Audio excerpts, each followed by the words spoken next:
Eight class अस्सलाम वालेकुम।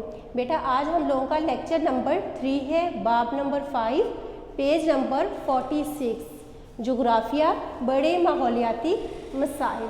आज हम लोगों ने पढ़ना है माहौलियाती आलूदगी को कम करने की तदाबीर।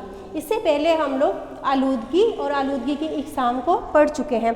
किसी मवाद का इंसानी नुक्ते नज़र से माहौल में गैर मुतनासिब मिकदार में दाखिल होना जो उसके वजूद के लिए नुकसान का बायस बने, माहौलियाती आलूदगी कहलाता है। अब आते हैं आलूदगी को हम कैसे कम कर सकते हैं जो हमारे माहौल में शामिल होती है। कूड़ा करकट को बाहर गलियों, सड़कों और नदी नालों में फेंकने से परहेज़ करें। पानी ज़रूरत के मुताबिक इस्तेमाल करें। अपने घर, मोहल्ले और शहर को साफ़ रखें।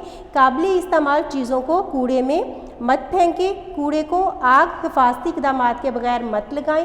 प्लास्टिक बैग कम से कम इस्तेमाल करें। जंगलात को कम से कम काटें और नए पौधे ज़्यादा से ज़्यादा उगाएं।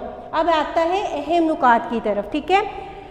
इंसानी ज़िंदगी अर्जी जानदारों यानी कि ज़मीन पर रहने वाले जो जानदार हैं वो और आबी हयात यानी पानी में रहने वाले जानदार पर पानी की आलूदगी के मनफी असरात मुरतब हो रहे हैं। नंबर 2, कूड़ा करकट, कीड़े मार अद्वियात को खादों का बेजा इस्तेमाल ज़मीन की आलूदगी का सबब बनता है। ग्रीन हाउस इफ़ेक्ट हमारी ज़मीन के दर्जा हरारत को मुतवाज़न रखता है। ज़मीन का औसत दर्जा हरारत 15 सेंटीग्रेड है। शोर की आलूदगी से इंसान की तबीयत और जहनी सलाहियत मुतासिर होती है। ज़मीन के दर्जा हरारत में मदरीज इजाफा ग्लोबल वार्मिंग कहलाता है, ठीक है। अब हमने पूरा चैप्टर को बहुत अच्छे अंदाज में पढ़ लिया है। अब आप लोगों ने इस चैप्टर को बहुत अच्छे अंदाज में शॉर्ट और लॉन्ग क्वेश्चन याद करने हैं और एमसीक्यूज़ और शॉर्ट के आप लोगों को नोट्स जो हैं वो भेज दिए जाएंगे। इसके बाद आप लोगों का इसी बाब का बाब नंबर 5 का टेस्ट होगा।